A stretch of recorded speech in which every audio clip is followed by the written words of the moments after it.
Iowa continuing its search in the transfer portal for a big man next year. Plus, Iowa assistant coach Billy Taylor has gotten another chance at being a head coach at the D1 level. Who will fill his position here with Iowa men's basketball? I'll give you my top 3+1 candidates for the job, plus an exclusive interview with tight end Addison Ostrenga, 2022 recruit for the Iowa Hawkeyes, who will be arriving on campus later this year to compete for playing time this fall. All that and much more during week 193 of Brada's Branded Thoughts.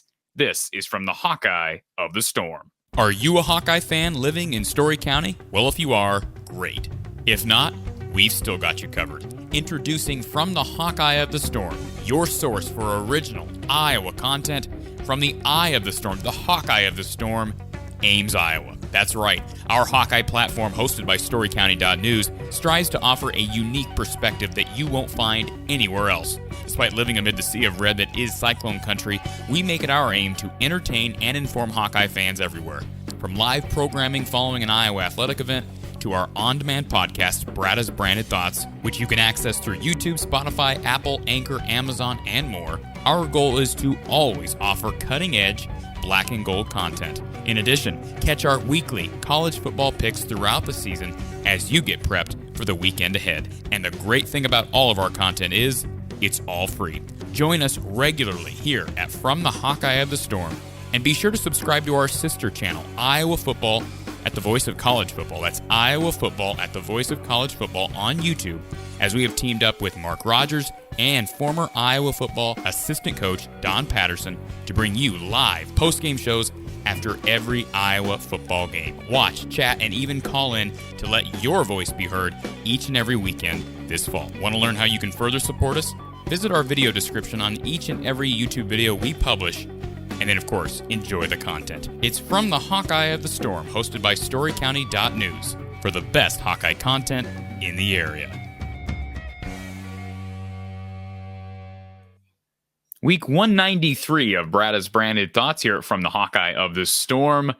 And despite it being the off-season, lots of news items to get to, specifically on the Iowa men's basketball front. But I'm telling you what, I really enjoyed sitting down and talking with Addison Ostringa. If you don't know who Addison Ostringa is, I believe you will here. If it's not this year, you're gonna know about this kid down the road. I got high hopes for him at tight end. He's a 2022 signee for the Iowa Hawkeyes. He'll, of course, be getting here later this year, this summer. And I really enjoyed our sit down with him. So stay tuned, because that interview coming up here during the latter part of this show. But the big news this week on the Iowa Hawkeye men's basketball front, Billy Taylor, Iowa assistant coach Billy Taylor, of course, former D1 head coach. His most recent head coaching job at the D1 level was actually at Ball State. He also was at Belmont Abbey, which is a D2 school. Filled in for Fran McCaffery when McCaffery tested positive for COVID this past year. Iowa played admirably when Billy was the active head coach, or the acting head coach, I should say. Billy Taylor gets hired at Elon. So congratulations to Billy. An excellent opportunity for a guy who he's coached at Lehigh as well. He's got a decent resume, struggled, of course, at Ball State, and had an opportunity to get back to the Big Ten, or the high major level, or get to the high major level, I should say, at Iowa.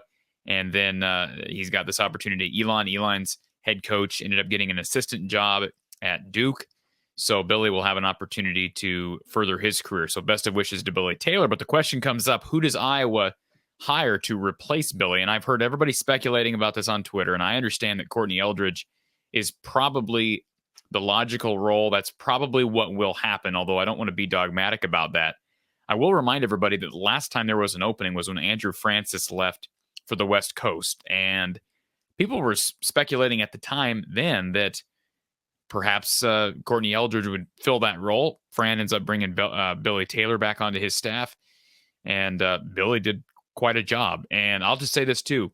Courtney Eldridge, from everything I've heard, is well respected in the Iowa realm and amongst the recruits and the players.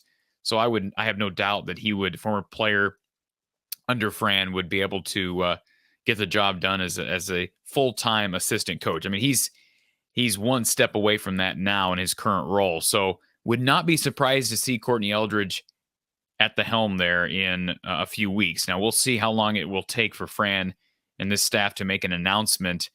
But with that being said, I want to go through my top 3+1 candidates. So if you're not familiar with how I do my candidate top 3, if you will, if you recall back during football season, or after football season, when Ken O'Keefe stepped down as the quarterbacks coach, I released my top 3+1 candidates for that job. Now, it didn't matter because Brian Ferentz ended up getting promoted and made to be quarterbacks coach. But I enjoyed doing that kind of candidate search in my top 3+1. So the top 3+1 is exactly what it sounds like. It's a top 3, and then the +1 is kind of like the dark horse. So my number 3 candidate to be the next assistant coach to fill Billy Taylor's role at Iowa. How about Matt Gatens? Matt Gatens, a guy who's proven himself at Drake. I think he would be certainly a fan favorite. He's an Iowa City guy. I have no doubt. Now, I don't want to speak for Matt. I know we had Matt on our final post-game show of the year for Iowa women's basketball. I'm not speaking for Matt. I've not had a conversation with Matt about this, but I have no doubt that he would probably take that job. I mean, unless he's got aspirations that he has an idea he's going to be a head coach somewhere in the next year or two, I can't imagine a scenario where he would not take the job. He's built up an impressive resume at Drake. He's been a full-time assistant there for several years now.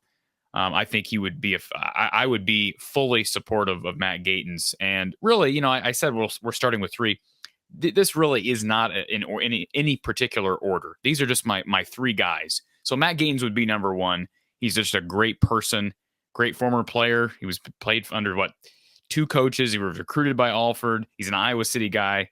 He checks almost all the boxes. I think he would do certainly an excellent job recruiting. I think you got to give him a little bit of credit for what DeVries has been able to do in Des Moines. I mean, I don't know. I mean, obviously that entire staff deserves credit, but DeVries has really made Drake, I don't want to say a power, but a player every year for the Missouri Valley Conference title. So Matt Gatens would be in my top 3. Number 2, how about Dean Oliver? Now, this has been brought up as well. I'm not the first one to bring Dean up, but he's been at Wisconsin for quite some time. He's a former Hawk. I mean, he's got the resume for as long as he's been an assistant at Wisconsin. For him to be able to come here and bring that legacy that is Dean Oliver in the 90s to Iowa City, I think it would be spectacular. It would be tremendous for, again, recruiting. He's a Midwest guy. He's got deep recruiting roots here already. I have no doubt about that. He would be my number 2. And then number 1, Courtney Eldridge. Brought him up earlier. He's been on staff for a long time. I'm sure he's destined to be an assistant coach, maybe a head coach someday. He's a young guy, former player under Fran. Courtney Eldridge is certainly right there towards the top of the list. And I just don't know Courtney personally, so I'm speaking based upon kind of a hunch and what I hear when I hear different Iowa people talking about Courtney Eldridge. Everybody seems to have a lot of respect for him, and the players seem to have a ton of respect for Coach Eldridge. So those would be my top 3. And how about a +1? And there's going to be some people that scoff at this and that, say I'm just a homer and I'm biased. That's fine. I don't mind. My +1 is Gary Close. I don't know if Gary Close is the same conversation I had. Yes, my +1 for football was Don Patterson. But look, let's think about this logically. All right. When I made my top 3 +1 for the quarterback coach position, okay, that is what Don Patterson excelled at. It was coaching quarterbacks, right? I mean, I think he learned a lot with Bill Snyder, went on to have tons of success coaching that position, whether that be at Western Illinois and moving through to Buffalo, etc. UConn most recently. And again, my point is that was, I'm a biased person. I think Don Patterson would be a tremendous person for that staff, tremendous for that room. And yes, he's in his 70s, but I think he could recruit at that position. And I do believe the same about Gary Close. Now, I have no reason to think Gary would want to come out of retirement. Okay, this is not me speaking for Gary, but Gary's not an old guy. I mean, he's not an old guy by any means. He did step down from Wisconsin years ago. I don't know if he wants to come back out of retirement. I do know this past season, his son was a student manager for the Iowa men's basketball team. Sam was on that staff, if you will, the student staff. So who knows? I mean, my guess is Fran has an idea of what he wants to do. So I'm not, if Gary doesn't get contacted, that's certainly no mark against Gary Close. He's got as good a resume as anybody. He coached here for decades, right? With Dr. Tom Davis. He was also the head coach at Regina after his tenure as the Iowa assistant coach. He's got time left. I mean, he's got time left in coaching if he wants it. So he would be my +1 for my top 3 +1 to replace Billy Taylor as the Iowa men's basketball assistant. And I would expect a decision here within the following few weeks. I can't imagine Fran wants to let this grow on. I mean, the Courtney Eldridge, I don't know the rules as far as recruiting. My guess is Eldridge is able to work on the recruiting trail. I just don't know really the rules of if more than 3 guys can be, or more than 4 guys, Fran plus the 3 main assistants can be on the trail regularly or not. But if they cannot, if Eldridge can't be out there until he's named assistant coach, my guess is Fran wants to get this done sooner rather than later. There's a lot of recruiting going on right now. I got a big man just south of Iowa, Missouri area that could be considering Iowa as a late 22 guy who decommitted from Butler. He's kind of on the radar. We know about the transfer portal talk, and I guess that kind of segues into what I wanted to discuss briefly about the transfer portal. I did do a show live on the YouTube channel, Hawkeye Hangout, here this past week, with Iowa's top transfer portal targets being the main topics for discussion, Fardaws Aimaq being at the very tip top of that list. And at the time, I had said that I hadn't heard any other connections to big men in the portal. And now Fran has went on the record and said that Iowa's going to get a big man in the transfer portal.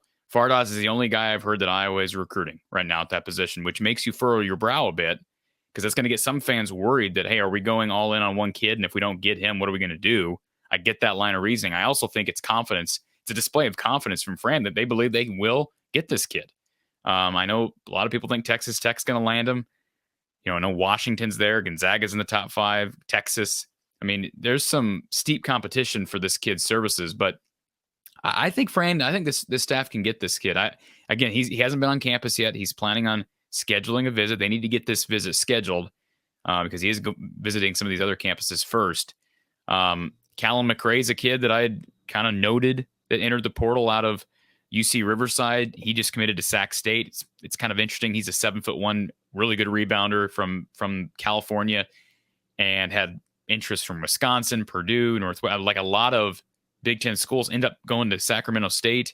You've got Sam Sessoms from Penn State going down to Coppin State, going down a level of Coppin State. So you're seeing some of these guys make decisions early, even if it means going down a level. All right. Had a kid from LaSalle, big man from LaSalle, that kind of had my eye on as far as a potential target at that position. He just made a decision. He's going to Providence. These guys are slowly coming off the board. I'm not saying that the Iowa fans should be worried, but a lot of the big men that could potentially be candidates to fill that role for Iowa are starting to get picked up. Now, the kid who's going to be visiting Iowa this following Tuesday, the Butler decommit, possibly could fill that role, but no experience. Do you trust your bigs that you have in Philip Bracha and Riley Mulvey? I think the idea is you get a guy at the 5, you get Philip some time at the 4, and put a little less pressure on Riley Mulvey. Without Josh Agundale there, Mulvey, this really should be his true freshman year coming up, because he reclassified to 2021 initially anyways. So it's an interesting set of circumstances. I think worst case scenario is you miss on the kid for 22 and you miss on Aimaq, and you're left really searching for somebody to fill that role. And listen, Philip Bracha, I think Philip's a tremendous young guy. I think he played admirably when he needed to. He's undersized to play the 5 at the Big Ten level. And let's remember, he was not Iowa's first choice. He was not Fran's first choice. I mean, they were going hard after Liam Robbins last year, missed on him. And Philip Bracha was a good consolation prize, but I think he's playing out of position. I think he's a better shooter than he showcased. I've talked about that in the past. But they need to get somebody at that 5 position. So Fardaws Aimaq is the guy. This is one of the most important transfer portal targets. This is more important than the Liam Robbins hunt last year. It's the most important recruitment of a transfer portal guy that I can remember in the history of Fran McCaffery's tenure here. And, of course, the transfer portal has really changed in how it looks and relevance and significance in recent years. But certainly Aimaq's recruitment looms large. Okay, spring football is going to be wrapping up Saturday. It's amazing how fast it flew by. We'll have an open practice Saturday the 23rd. So keep it locked right here because I'll be breaking stuff down, as much tape as I can get my hands on. We'll be talking with Mark Rogers over at the Voice of College Football. We have a live show every Tuesday over at the Iowa channel. I'll throw up the banner here. If you're watching on YouTube, if you're not, I'll still walk you through it every Tuesday at 4:30 p.m. Over at Iowa Football at the Voice of College Football on YouTube. So get it locked right there because we'll be breaking it down even after spring ball, all off season long, every Tuesday, 4:30 p.m. Central Time on the channel. So our interview with Addison Ostringa, 2022 tight end. Addison Ostringa, who will be getting to Iowa City here this summer. I do have high hopes for Addison Ostringa, very under-recruited kid. Talk about that, talk about some of his hobbies and what he enjoys doing, and a guy who, again, just really flying under the radar during this class. I think a guy who's going to excite a lot of Hawkeye fans. So without further ado, 2022 tight end, Addison Ostringa. We are joined now by 2022 recruit Addison Ostringa, who we were just chatting before we went live here, Addison, about your story and, of course, your plans with baseball initially, and of course, you growing up near Madison. A lot to get to. So I kind of want to give our listeners a background, first of all, as to your athletic career. Of course, people know if they recognize your name, you got a unique name. People recognize you to be the baseball flip, so to speak. No pun intended there. But talk about your journey to Iowa City. What's it been like in making the choice? I mean, you've had a lot of decisions to make, again, not just where you want to play football, but also what sport you want to play. Yeah, it's been I'll say it's been a crazy year, obviously with COVID and everything. But yeah, so originally I committed my sophomore year to play baseball. And so, yeah, I've just gone through all of like freshman year, sophomore year, trying to get recruited for baseball. And then I've always loved football. It's kind of been it has been my favorite ever since I was little. But so I always, in the back of my mind, I thought maybe, hopefully I could maybe give it a shot to play college football. And after my junior year, COVID actually pushed our season into the spring, and I had a very good year my junior year, playing receiver and outside linebacker, which got interest from coaches after the season. So that's when things started to kind of pick up with football recruiting, and I kind of realized that I actually had a shot to maybe play college football someday. So, and then in the summer, my junior year, I went to some camps. Some of those were Iowa. I went to Iowa twice, went to Minnesota, went to Wisconsin. And Iowa they showed a lot of interest. First time after the first camp, they showed some interest, and then after the second one, definitely showed a lot of interest, which was really cool. And yeah, and then they offered me for football in June or July, I believe, this past July, and then I pretty much committed like a week later after they offered me, and from there it's just been an amazing year. Finished my senior year football, and it's just been great.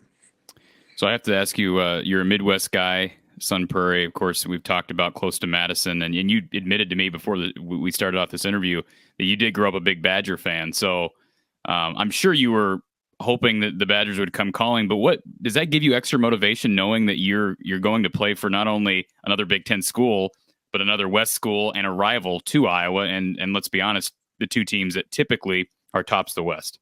Yeah. It is motivation. And I mean, it kind of sucked. Like, I was really hoping I could get some interest from Wisconsin, and I did, and they just never really did anything after I went to their camp. So, honestly, I love Iowa. Their coaches are just unbelievable, and I'm just excited to go beat Wisconsin when I'm there. Absolutely. So what sold you on Iowa? I mean, again, I understand we're talking limited options, but man, if there's any place to go as any level of tight end, and I know I think we can talk about where you project on the field, but if we're talking tight end, there probably isn't a better school to grab the attention of other than Iowa. So, I mean, what sold you on the Hawkeyes? Yeah, besides the obvious. Yeah, obviously that was the number one thing. Iowa's tight end. I mean, everybody knows it, and the coaches obviously are the biggest part of that. I mean, Coach Brian Friends, he's just a great guy. He knows what he's talking about. Both times I was at the camp, he was helping me with all the little things that, because honestly, I never played tight end in high school. I was always a receiver, and it was kind of all new to me this summer, learning some things, and then it translated onto the field my senior year. But yeah, obviously tight end they're great coaching, and the legacy that they have with all the great, wonderful guys that have gone through their program. But also just I love the campus and all the other coaches on the staff, and the players are awesome. And yeah, there's just a lot of great things when I was there. So obviously, when we're talking about recruiting, everybody likes to look at star ratings and composite ratings, and I'm going to throw a couple at you here in a second, and we're going to kind of discuss why these are just flat out wrong. But what do you bring that you feel is unique to Iowa's tight end room? I mean, you understand where Iowa is at currently with Sam Laporta and Luke Lachey, and of course, it's always a strong room. But it is interesting. I guess we could bring this up that Josiah Meeman did enter the transfer portal, and I'm sure you're well aware of that, which does create an opportunity down the road. So do you project, I mean, do you see yourself at tight end? Have the coaches talked about you potentially playing, grooming you into a D end? I mean, you obviously have the size to probably play a number of positions. Yeah. Honestly, I've really only talked to the coaches about tight end. They've been really helping me with, kind of the little things. And I think I definitely can bring, I'd say I'm one of the better pass catchers there are. I'll go get the ball when it's high up in the air, and I can have good radius when balls aren't thrown great. And I think I'm quicker than people expect when I have the ball, which I think is really helpful on the field. And I think those are two things that I think I could definitely help the tight end room at Iowa, help the team win games. Looks like you've got a big tiger hawk in the background. Am I seeing that correctly? Yeah, I just got that. I was going to say that couldn't have been in there very long. So no. What did you do to all the Wisconsin memorabilia? That's been long gone since I committed. Let's just say that. All right. So again, we mentioned Meeman. What do you like about Lachey and Laporta? Obviously, Iowa knows how to have tight ends that know how to catch the football, but of course you have to be a blocker and be able to run block. So what do you see from the current crop of tight ends that you like? Yeah, obviously they're great athletes. I was fortunate enough to be able to meet them this weekend on my official visit, and they're just great guys. They love football. They're smart guys. They know what they're doing. And when I'm there, they'll be kind of like the veteran guys. So that'll be kind of cool being under their wings and learning some things from both of them and their playing experience. So, I think just the attitude towards football and wanting to be great, I think is just one thing that separates them from players I've been interacted with. So, yeah. How do you deal with the doubters? There's going to be a lot of them. I'm sure you've already dealt with them just with your background. How do you deal with that? Honestly, I don't even think about it. I just go out there, play my game. I just think about having fun every time I'm on the field. It's sometimes guys will overthink things and want to prove all the haters, but I'm gonna do my thing, and if they want to hate, they can hate. I don't care. I'm just gonna have fun. Absolutely. Okay. This is just and I want to preface. I always preface everything whenever I talk recruiting. Everybody will know. Anybody who listens to our show, I'm not a recruiting expert. I'm not, you're looking at highlight films, and of course, the Iowa coaches have obviously looked at a lot more than highlight films to be impressed with with what you bring to the field. But this is what I gathered just from what I'm able to see on film. Good speed, excellent hands. Now, those are I could be way off on that. I know that's simplifying the game of football to a pretty high degree, but would you agree with that assessment? Yeah, I would agree with that. And of course, and I didn't know your background with playing receiver. I did see you line, a lot of your highlight tapes. I'm seeing you line up wide, and I'm like, okay, so he's obviously Sun Prairie either has got some flexibility in its offense, or you're playing receiver. So this is a question I want to ask you, and I kind of warned you beforehand. These may be your strengths. First of all, are there strengths you'd like to add to this list? No, yeah, I think those are good ones. This year, I'll let you ask the next question first. Yeah. So what are your weaknesses? I know that's a tough question sometimes to answer, but what are your weaknesses that you want to improve on?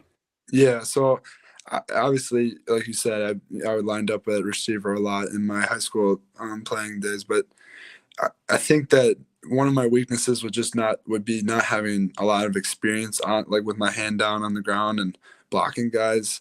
But I would say this year I learned a lot just because before I would always been a receiver, and now that I'm going to college to play tight end, I've learned a lot from just watching guys and watching film, and I definitely improved my blocking abilities. I would say, I have some highlights that of me just pushing guys completely out of bounds, which I was pretty proud of, and I pushed myself this year to just not take any plays off. Even if I am a receiver, I'm still gonna block the corner out of the. I'm gonna take him off the field. That was my mindset, and I did have some. We had some packages where I'd be at a tight end too, and just working on my blocking there and getting used to that. So yeah, one of my weaknesses would be just experience on the line, but I definitely think my senior year really helped to improve those abilities. Does Sun Prairie ever run three tight end sets? I mean, we haven't seen as many of those even at Iowa in recent years, but does that ever happen at Sun Prairie? No, we're a really spread team with Yeah. we have a lot of receiver depth, so they really liked me because it was hard. Like I would be double teamed a lot during the season, but when sometimes it'd be like a 1-on-1 and I'm like 6'5" and there's a 5'8" corner over top of me, it's kind of hard to just not have that want that 1-on-1 on the backside. So I love playing receiver. I mean, I'm always getting the ball and able to score touchdowns, but um, definitely we're a very spread team. Are you close to anybody on the Iowa roster? I mean, I know you talked about getting to know a little bit. I'm assuming Lachey or anybody that's currently on this roster, or maybe in the 22 class that you're coming in with. Yeah, this weekend really helped. I was able to meet a lot of players, but I definitely got closer with Luke Lachey. He was my player host, and he's an awesome guy. He's just great mindset, and I really liked him. But then I also met Sam, and he was another great guy. Both good guys. And then I was able to meet some of the commits coming in, and they're great guys. I met Carson May, quarterback. He's really cool, and Caleb, he's a running back commit. It was us three that were commits, but I've also grown up playing basketball with Jack Dotzler. He's a lineman commit. Yeah. So I've met quite a few guys, and they're all great guys, which is really cool to know that I'll be going into Iowa with all of them. So did you play AAU basketball with Jack, or what's the background there? It was kind of AAU type. We were really young, so it's still kind of youth, but yeah, we were always competing on the floor. I was really invading Badgerland, and of course success with yourself and Jack. And so let's talk about goals. I mean, everybody wants to talk about football, and there's nothing wrong with that. And perhaps you want to share some of your goals, short term and long term. You talked about some of the weaknesses maybe that you want to improve on as you head to Iowa City this coming year. But what are your goals, short term, long term? Can be anything. Yeah, obviously, like you said, on the field, one of my main goals is just working on that blocking. I want to become a great blocker because I know I have the ability to catch balls and make plays when I have the ball in my hands. But when it comes down to it, the tight end's got to be able to block the guy ahead of him. And I just want to be able to prove my abilities in that. And then some of my short-term goals are just really I'm not going to go into Iowa expecting to be the starter right away. I think I just want to maybe work my way up the line and just keep that humbled mindset going into Iowa. What do you know about Cale Vanderbush? Kind of a late ad for this class as well. Yeah, I met him once at one of the game day visits. He's a nice guy. I think we're pretty similar players, like film wise, what I've seen, and I think we'll both bring a lot of good things to the tight end room. Absolutely. So hobbies other than football and baseball. I mean, I know that like we just interviewed Aaron Graves here 2 weeks ago, and remember his answer to this question was basically like, football, and he lives in really small town Iowa, so football just is everything. So obviously when you add in baseball, which has been such a huge part of your life, I can't imagine you have a lot of time for other hobbies, but care to share any? Yeah, so obviously football, baseball, and basketball I've grown up loving, but this year with COVID, I really helped as I'm semi-big hunter. I like to go out hunting. That's one thing I like to do, which COVID helped, gave me some more free time to just be able to sit in the woods all day and try to get some deer. And then I fish a little bit. I like to snowboard in the winters. That's one of my main winter activities I like to do. Yeah, I'd say those three. Just I like being outdoors. You're not a video games guy. I always got to ask a young person that. I am a little bit. One other thing is I love golfing. I'm a very competitive golfer. Absolutely. So what's your handicap? I don't know what that means, so I'm not gonna. What do you shoot? Are you shooting in the double figures? Are you happy to break 100 or?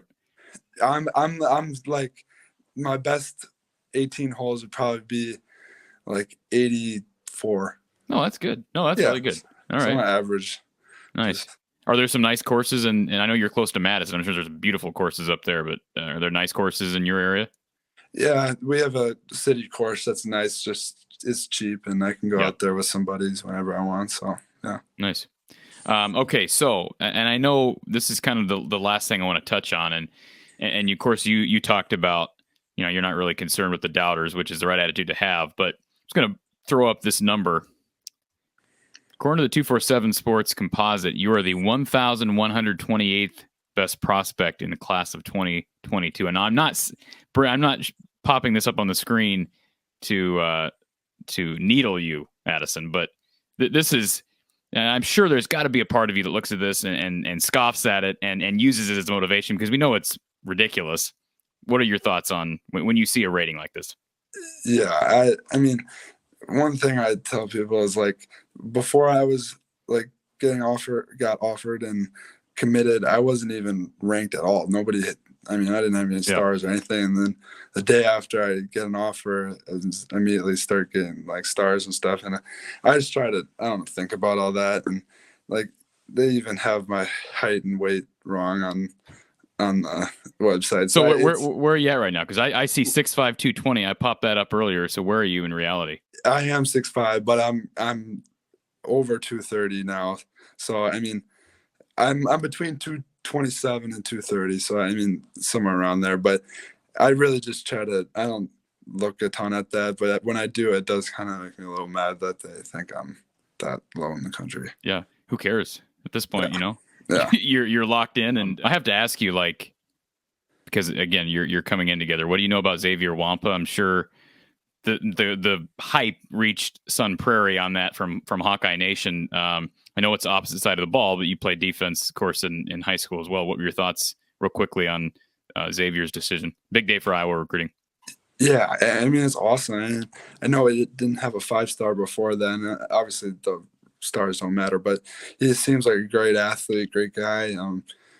From what I've seen on film, he looks like he's able to make a lot of great plays. So he's obviously ranked pretty high for a reason, which is good, and will definitely bring a lot of talent to our defense next year. Absolutely. And one thing I want to add about you before we tune off here, for anybody who hasn't watched Addison's tape, and again, you can attest to this, Addison, but dedication to special teams also stood out on your film. And it seems to me, and again, I've just met you for the first time this evening, but it seems to me that you take pride in special teams. And for someone to do that at high school, I think is impressive, A, and B, I wouldn't be shocked if that stood out on, the coaches, from the coaches' standpoint as well at Iowa. And of course, that's going to get you on the field early. And I mean, guys, you even think of guys like George Kittle and guys who, TJ Hawkinson, who are succeeding at the next level. I'm sure you're aware of their that's where you start, is special teams coverage. So is that kind of, you take pride in special teams? Oh yeah. I mean, I just love being on the field. And if that's where they want me in my freshman year, that's another one of my goals, I'd say, is just, if I can make it on special teams, I'll do whatever they need to help win. And just I'll be on the field no matter what, and even in high school, I don't care if it's risking, and it's to help win the football game. So special teams, that I definitely take pride in my special teams. And you can hit. I mean, you made some hits out there. Oh, yeah. So Hawkeye fans are excited. Addison, it's been a pleasure to get to know you this evening. Appreciate you taking the time. And again, congratulations. Big week here for you. And congratulations. You're going to make it official in being a Hawkeye. And we look forward to seeing you on the field this coming year. Yeah, thank you very much for having me. It's a great interview. Under-recruited. All right. This kid can catch the ball. He can block. He's a really good athlete. I have high hopes for Addison Ostringa. And let's remember, they did get Steven Stylianos as that third tight end. They've got 2 scholarship tight ends competing in spring practice right now. I've talked about that. Stylianos will be coming here soon. He was finishing up classes, my understanding, at Lafayette. So they'll have 3 guys plus the 2 freshmen, Kale Sanderson, and Addison Ostringa.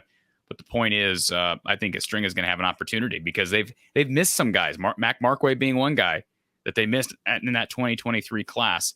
Ostringa is going to have an opportunity at playing time in the coming years. And we've seen young guys emerge out of nowhere. What about TJ Hawkinson? Perfect example of that. So best wishes to Addison Ostringa. Appreciate him jumping on the show this evening. So again, every Tuesday, 4:30 p.m. over at Iowa Football, the voice of college football. This has been week 193 of Brada's Brandon Thoughts. I will talk to you soon.